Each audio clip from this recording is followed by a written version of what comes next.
Hey guys, Youngblood with you, and what I wanted to do in this video was showcase the Freelancer MAX that's now available in Alpha 3.4.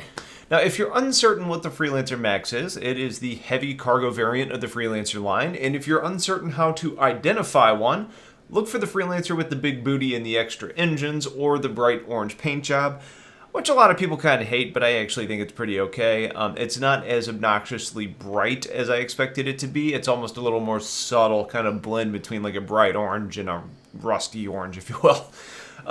Overall, I think there's a lot to like about this ship, with a few points of annoyance, those of which I'm hoping mostly will get worked out.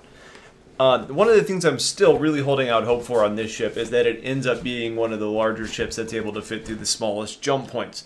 Now, this is technically a medium ship, but I think, as I've said all along, there's some sort of balance that needs to be struck between this ship and the Taurus, and I think that could very easily be what does the change, or kind of makes their little justification there.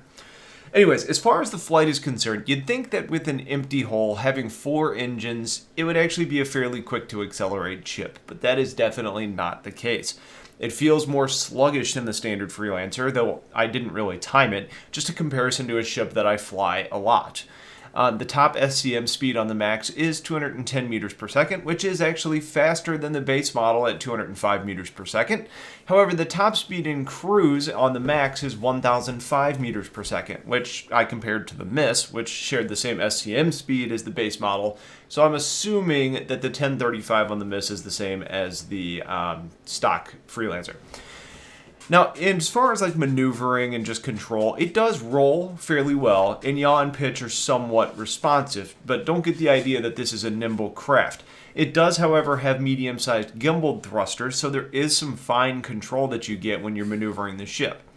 The good news is that it comes stock with OmniSky lasers on the turrets. You have 4 of them, and they're size 3 weapons that have long range, they're heavy hitting, and because of that, it allows you to try and keep some distance between you and a would-be attacker while still dealing some significant damage from a decent range.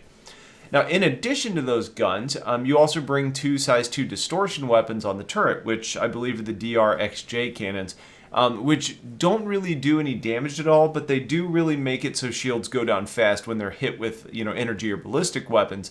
And they have a hard time recharging more with more hits because you're basically tossing flux into the enemy ship. So they're cool weapons, and I think that distortion weapons are something more and more people are going to start running on their ships. Now, there are some very bad points about this manned turret, though. And some of the most frustrating parts of the ship are actually tied to this turret. First off, the damn rails. If you're wondering what fits in the cargo area, it's 120 SCU of cargo, 2 Cyclones, or an Ursa. Except that the Ursa doesn't fit because the rails for the turret seat come down too far, and then you can't fit the Ursa because it just collides into the rails. If those rails weren't there, the rover would work, but that's not the case. My second point of contention with the turret is that the hump that comes up in the top middle of the ship, the thing that almost looks like a handle at the top of the ship, yeah, it gets in the way when you want to fire forward. So you lose out on a lot of ability to help your pilot with forward-facing targets. The third issue, the glare in the turret is so bad. It's like you're looking through curved, thick glass, almost like you're at a round aquarium.